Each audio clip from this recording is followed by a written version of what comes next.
సీరియల్లో సినిమాలో నటించాలనుకుంటున్నారా? అయితే వెంటనే మా యాక్టింగ్ స్కూల్లో జాయిన్ అవ్వండి. సుమన్ టీవీకి ఆహ్వానం.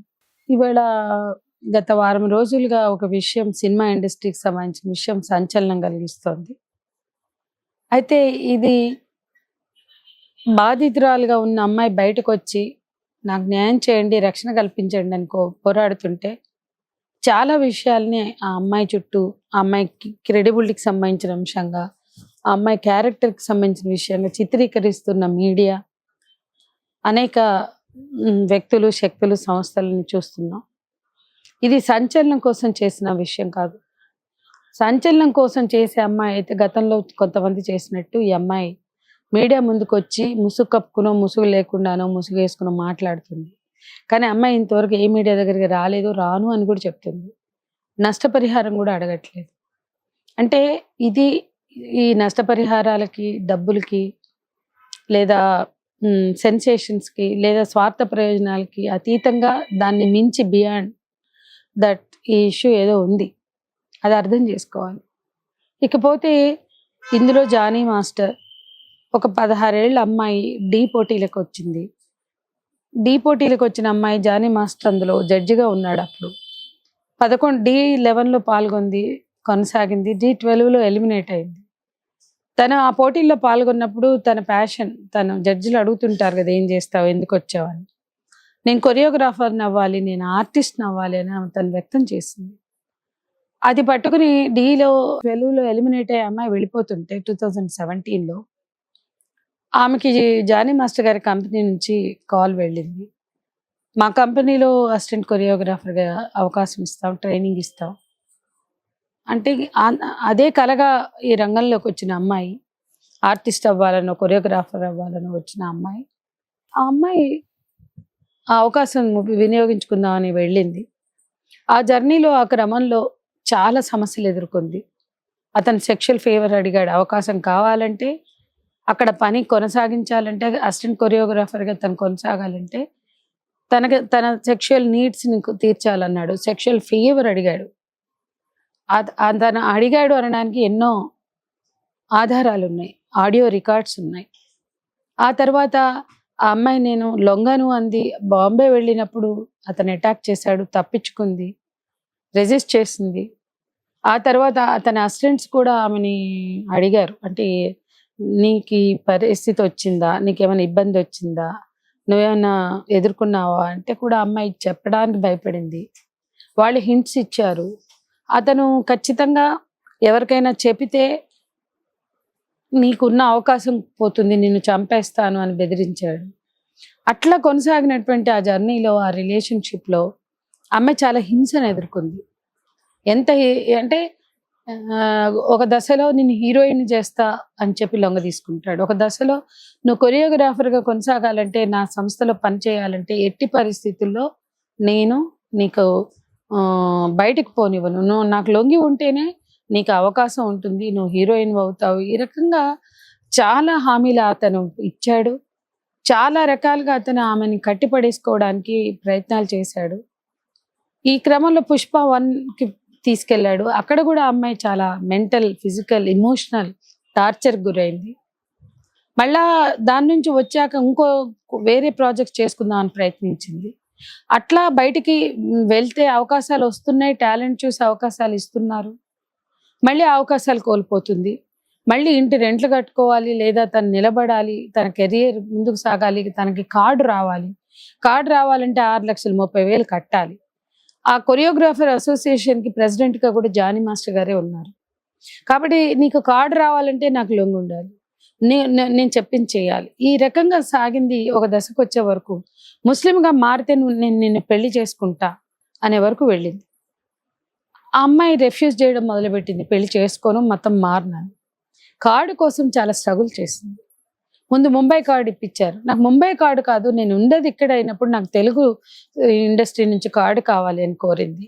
దాన్ని అడ్డం పెట్టి ఆ కార్డుని ఎరగా వేసుకుని వాడుకోవాల్సినంత వాడుకుని ఇష్టం వచ్చినట్లుగా ఆమెని మెంటల్, ఎమోషనల్, ఫిజికల్, ఫినాన్షియల్ టార్చర్కి గురి చేసి ఆ రకంగా కొనసాగినటువంటి ఆమె జర్నీలో మళ్ళీ పుష్ప 2 వచ్చింది. పుష్ప 2లో ఆయన లేకుండా పుష్ప 1కి అతను కూడా వెళ్ళాడు. పుష్ప 2కి పంపినోడు వెనక్కి రమ్మన్నాడు. వేరే మేల్స్ ఉంటారు కదా అసిస్టెంట్స్, వాళ్ళు చేస్తారని చెప్పాడు. ఆ దశలో ఆ అమ్మాయి తప్పని స్థితిలో పుష్ప 2కి కూడా పెద్ద సంస్థకు పనిచేయాలి, అంత మంచి సినిమాకి, అల్లు అర్జున్ లాంటి హీరో ఉన్న సినిమాకి పనిచేయాలి అన్న దాంతో సుకుమార్ గారికి తన బాధను చెప్పుకుంది. ఆమె బాధని విన్న ఆయన అష్యూరెన్స్ ఇచ్చి, నువ్వు నీ పని చేసుకోమ్మా, జానీ మాస్టర్ గారు నిన్ను ఇబ్బంది పెట్టకుండా నేను చూస్తా అన్నాడు. ఆయన ఏం చేశారో తెలియదంట, ఏం మాట్లాడారో తెలియదు, కానీ పుష్ప 2 అయ్యే వరకు తను ఏ హింసని ఇబ్బందుల్ని ఎదుర్కోలేదు. అతని నుంచి ఏ రకమైన మెంటల్ ఫిజికల్ టార్చర్స్ అమ్మాయి ఎదుర్కోలేదు. పుష్ప 2 పూర్తి చేసుకుంది. మొదటిసారి స్వేచ్ఛగా స్వతంత్రంగా చేసుకుంది పాపం. చేసుకుని మళ్ళీ బ్యాక్ హైదరాబాద్ వచ్చింది. వచ్చాక మళ్ళీ మొదలైనవి. మళ్ళా అన్ని పెళ్లి చేసుకోమనడం, బలవంతంగా ఫోర్సిబుల్గా అనేక రకాలుగా టార్చర్లు చేయడం. దానికి ఒక ఉదాహరణ, మేము ఒక ఆడియో ఉన్నాం, వాళ్ళ అమ్మకి ఇప్పుడు చెప్పింది. ఆమె మొదట్లో వాళ్ళ అమ్మకి సెక్షువల్ హెరాస్మెంట్ అబ్యూస్ చెప్పలేదు. అప్పుడు వాళ్ళ అమ్మ ఈ పిల్ల పని చేయడానికి భయపడి హార్డ్ వర్క్ చేయడానికి ఇష్టం లేక వచ్చేస్తా అంటుందని చాలాసార్లు ఇమ్మాయి చేయను అనడం, మానేయడం. తల్లి, నువ్వు ఇంత దూరం వచ్చాడు, చదువు మానేసావు, ఇటు ఇంత దూరం వచ్చి వెనక్కిపోతే ఎట్లా, నువ్వు హార్డ్ వర్క్ చేయాలి కదా అని తల్లి ఫోర్స్ చేస్తే ఆమె తనని తాను హర్ట్ చేసుకుంది. అది కూడా జానీ మాస్టర్కి తెలుసు. తనని తాను హింసించుకుంది ఒక దశలో. ఇక ఈ పుష్ప 2 తర్వాత తల్లికి కూడా చెప్పింది.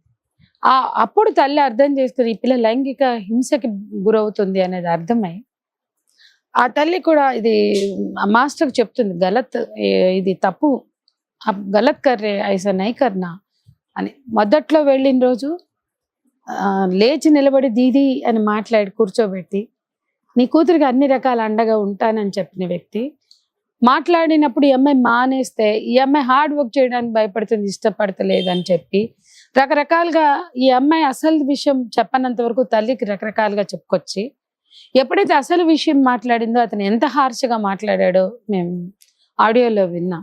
అతను ఏమంటాడంటే, గలత్ అంటే ఇది గలత్ కాదు, నీ కూతురు నన్ను కాదని ఎట్లా పోతుంది అంటాడు.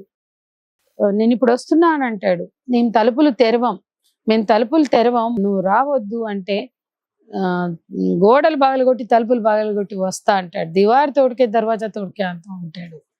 అట్లా పోలీసులకు ఇస్తాను, నేను ఇచ్చాను, ఆల్రెడీ పోలీసులకు ఫోన్ చేశానంటే ఆయన ఇంకా దాన్ని హెకిల్ చేస్తా, ఇచ్చావా మరీ మంచి పని చేస్తావు, నేను ఏ పోలీసులు మీకు సపోర్ట్ చేయరు అంటాడు. ఇవన్నీ మేము విన్నాం ఆడియో రికార్డ్స్. అంటే ఇంత పవర్ ఎక్సైజ్ అతను చేశాడు. అతను ఎంతో కష్టపడి పైకి వచ్చాడు ఇండస్ట్రీలో. ఈరోజు అంత పవర్ ఎక్సైజ్ చేయవలసిన అవసరం లేదు. అంటే అవకాశాల కోసమో వల్నరబిలిటీలోనో వాళ్ళని లొంగ తీసుకోవడం, అది కూడా లైంగిక హింసే. ఆ అమ్మాయి మైనర్ అయితే ఆమె కన్సెంట్ ఇచ్చిన ఆ అమ్మాయిని టచ్ చేస్తే అది లైంగిక హింసే, అబ్యూజే, సెక్షువల్ అబ్యూజే. అది చట్టాలు తెలియనంత అమాయకుల. ఒకవేళ మీరు చట్టాలు తెలియకపోతే తెలుసుకోండి, ఏది నేరం అనేది గుర్తించండి అని ఇండస్ట్రీలో పెద్దలకు కూడా మేము చెప్తున్నాం. ఇంతకుముందు సినిమా ఇండస్ట్రీ ఇష్యూలో టేకప్ చేసినప్పటి నుంచి కూడా మేము చెప్తున్నాం. దాని మీద కోర్టుకు వెళ్ళాం. కోర్టు ఆదేశాల మేరకు వేసిన హై లెవెల్ కమిటీల్లో మేము ఉన్నాం. 24 క్రాఫ్ట్స్, 24 క్రాఫ్ట్స్ వాళ్ళు ఇచ్చినటువంటివన్నీ రికార్డ్ చేసాం. ఆ మేరకు తయారు చేసిన సబ్ కమిటీ రిపోర్టు ఇవాళ ప్రభుత్వం ముందు ఉంది. దాన్ని ఫైనల్ చేయరు, దానికి సంబంధించిన రికమెండేషన్స్ అమలు చేస్తామని చెప్పరు. ఇటువంటి ఘటనలు జరుగుతూనే ఉంటాయి. ఆ ఘటనలు జరిగినప్పుడల్లా ఇన్నాళ్ళు ఏం చేసింది, ఎందుకు మాట్లాడలేదు అంటారు. ఇప్పుడు ఎందుకు మాట్లాడుతుంది అనేది అర్థం చేసుకోవాలి. ఆగస్టు 28 వరకు కార్డు ఇవ్వాల. జూలై మొదటి వారంలో డబ్బు కట్టింది 6,30,000. జూలై ఫస్ట్ వీక్ లో కడితే ఆగస్టు 28 కార్డు ఇచ్చారు. ఆ కార్డు కోసం కూడా అమ్మాయి చాలా స్ట్రగుల్ చేసింది. కార్డు ఇచ్చాక మొట్టమొదటి ప్రాజెక్ట్ తెచ్చుకుంది. ఆ ప్రాజెక్టుని కూడా అతను క్యాన్సిల్ చేయించాడు. అప్పుడు మాత్రమే తనకి కార్డు వచ్చినాక కూడా సెప్టెంబర్ 1కి తను మొదటి ప్రాజెక్ట్కి వెళ్తుంటే ఒక గిఫ్ట్ బాక్స్ పంపించి అందులో ఒక రోజా పువ్వు, రెడ్ రోజ్ పెట్టి దాని కింద ఒక లెటర్ పెట్టి, నీకు పుష్ప 2తో నీ డ్రామా అయిపోయింది, ఇంకా నువ్వు ఎక్కడా కూడా నన్ను కాదని చేయలేవు, ఈ ప్రాజెక్ట్ కూడా నీకు రాదు అంటే అమ్మాయి పట్టించుకోకుండా వెళ్ళేసరికి ఆ ప్రాజెక్ట్ క్యాన్సిల్ అయిపోయింది. అప్పుడు ఆ అమ్మాయికి అర్థమైంది, నేను అప్పటి వరకు కార్డు వస్తే నేను చేయగలుగుతా, కొరియోగ్రాఫర్ కార్డు వస్తే అప్పుడు నన్ను ఎవరు అడ్డుపడలేరు, అప్పుడు నాకు విముక్తి ఉంటుంది, నాకు స్వేచ్ఛ ఉంటుంది అంది. మతం మార్చుకుని పెళ్లి చేసుకోను అని తెగేసి చెప్పింది. వాళ్ళ అమ్మ చెప్పింది, ఇంకా కార్డు వస్తే ఇక నాకు ఉండదు గొడవ అని వెయిట్ చేసింది. కార్డు వచ్చాక సెప్టెంబర్ 1 రోజున ఆమెకు అర్థమైపోయింది కార్డు వచ్చినా నాకు ఛాన్సెస్ రావు, ఇతను ఇలాగే బెదిరిస్తాడు. అప్పుడు ఆ అమ్మాయి ఛాంబర్స్ దగ్గరికి వెళ్ళింది. ఛాంబర్స్లో అన్ని క్షుణ్ణంగా విన్నాక ఆమె మీద జరిగిన హింసని దాని తీవ్రతను అర్థం చేసుకున్నాక పోలీసుల దగ్గర పంపారు. పోలీసుల దగ్గరికి వెళ్ళాక ఆ క్రమంలో ఆమె మమ్మల్ని అప్రోచ్ అయింది. మేము మొత్తం విన్నాం, సాక్ష్యాధారాలు చూసాం. ఆమె జెన్యూన్గా బాధితురాలుగా ఇవాళ నిలబడింది, న్యాయం కోరుతుంది, నష్టపరిహారం కోరట్లా, జానీ మాస్టర్తో పెళ్ళిని కోరుకోవట్లా. అట్లాగే తను కొరియోగ్రాఫర్గా నిలబడాలి, నన్ను బెదిరించొద్దు, నన్ను నా కెరియర్ని నాశనం చేయొద్దు, నేను నా పని చేసుకుంటా, నాకు టాలెంట్ ఉంటే నేను పని ఇవ్వండి, నాకు భద్రతని ఇవ్వండి, నాకు న్యాయం చేయండి అంటుంది. జానీ మాస్టర్ ఏ నేరం అయితే చేశారో ఆ నేరానికి శిక్ష ఉండాలి, ఇంకొకళ్ళ తప్పు చేయకూడదని మేము కోరుతున్నాం. అది లవ్ జిహాదీ అంశంగా మేము చూడట్లా. ఒకళ్ళు లవ్ జిహాదీ అని రాజకీయం చేస్తారు, ఇంకొకళ్ళు పలానా పార్టీతో ఇతను ఉన్నాడు కాబట్టి అని రాజకీయం చేస్తారు. అతను ఏ పార్టీతో అయినా ఉండొచ్చు, నేరం చేస్తే శిక్షార్హుడే. ఇది ముస్లిం అయినంత మాత్రాన అది లవ్ జిహాదీగా చూడడం అది చాలా అన్యాయం. కాబట్టి లవ్ జిహాదీగా మార్చి రాజకీయ కోణంలో మత కోణంలోకి తీసుకెళ్లి ఇష్యూని డైల్యూట్ చేయొద్దు. తన ఒక బాధితురాలు, ఆ అమ్మాయి హిందువే, కానీ అంత మాత్రాన ఆ అమ్మాయి హిందువై ఇతను ముస్లిం అయినంత మాత్రాన అది లవ్ జిహాదీ కాదు. కెరియర్ కోసం, తన బ్రతుకు కోసం, తన ప్యాషన్ కోసం కొరియోగ్రాఫర్గా నిలబడాలని వచ్చిన అమ్మాయి సినిమా రంగం ఆదరించాలా, అప్పుడెందుకు రాలి ఇప్పుడెందుకు రాలి, నిజమైతే అప్పుడే వచ్చేదంటే అన్ని నిజాలు అదే ఒకే రోజున మాట్లాడరు. మొదటి రోజునే ఎంతో మంది గుడ్ల నీరు గుక్కున్న వాళ్ళు ఉన్నారు, కడుపులో పెట్టుకున్న వాళ్ళు ఉన్నారు, ఎదిరించిన వాళ్ళు, చెప్పుతో కొట్టిన వాళ్ళు ఉన్నారు, కానీ బయటికి రాని వాళ్ళు ఉన్నారు. కానీ మొట్టమొదటిసారి ఒక అమ్మాయి వచ్చింది. ఇవాళ ఎంతో మంది ఆగ్రహాలకి, ఆక్రందనలకి, ఆక్రోశాలకి నిదర్శనంగా ఇవాళ సింబాలిక్ గా ఆమె ప్రతీకగా నిలబడింది. ఆమెకు మద్దతునివ్వాల్సిన బాధ్యత అందరికీ ఉంది. ఇప్పటికే ఛాంబర్స్ బయటకు వచ్చి ప్రెస్ మీట్ పెట్టారు. ఇప్పటికే మహిళా సంఘాలు మహిళా కమిషన్ దగ్గరికి తీసుకెళ్లి భరోసాని ఇచ్చేలాగా చూశాయి. రేపటి రోజున ఆమె న్యాయం కోసం చేస్తున్న పోరాటంలో ఆమెకు అండగా నిలబడాలి. అలాగే ఇండస్ట్రీలో పలానా మతం అనో, కులమనో, లేదా పలానా హీరోల లాబీ అనో, లేదా అతను పవర్ ఎక్సైజ్ చేశాడు, అన్ని కష్టాలు పడి అన్ని అవమానాలు పడి పైకి వచ్చిన అతను ఇవాళ పవర్ ఎక్సైజ్ చేస్తున్నాడు. ఏ నిస్సహాయాల మీద కూడా ఎవరు పవర్ ఎక్సైజ్ చేసే హక్కు లేదు. అట్లాంటి పవర్ ఎక్సైజ్ చేసిన, మిస్యూజ్ చేసిన, ఆధిపత్యం చేసిన, 16, 17 లేదా మైనర్ అయిన అమ్మాయిని లొంగ తీసుకున్నా, లేదా ఆ తర్వాత అది కొనసాగించిన, లేదంటే మీరు మ్యూచువల్ కన్సెన్సస్తో మీ ఇష్టం ఉండండి, ఎవరైనా ఎవరితోటైనా పరస్పర అంగీకారంతో మేజర్గా ఉన్నప్పుడు ఉంటే అది వాళ్ళ ఇష్టం. కానీ మాకు ఇష్టం లేదు, నేను ఇందులోంచి బయటకు వస్తా అంటే అది భార్య అయినా, కట్టుకున్న భార్య అయినా, పిల్లలున్న తల్లి అయినా ఆమె బయటకు వస్తా అంటే దాన్ని అర్థం చేసుకోవాలి. కానీ నా ప్రాపర్టీ అవుట్లుక్, ఇది నా ప్రాపర్టీ, నాకే చెందాలి అని ఆలోచించొద్దు. ఆ ఆడియో క్యాసెట్స్ వింటే అతను అలాగే మాట్లాడాడు. ఆమె జానీ మాస్టర్ ప్రాపర్టీ కాదు. ఇష్టం అయితే ఉండొచ్చు, లేదా ఇష్టం లేని రోజు బయటికి రావాలి అంటే దాన్ని అర్థం చేసుకోవాలి. కానీ పెత్తనం చేయడం, హింసించడం, కొట్టడం, బెదిరించడం ఖచ్చితంగా చట్టరీత్యా నేరం అనేది అర్థం చేసుకోవాలా. ఇటువంటి నేరాల్ని ఎవరు కూడా పునరావృతం చేయకూడదు.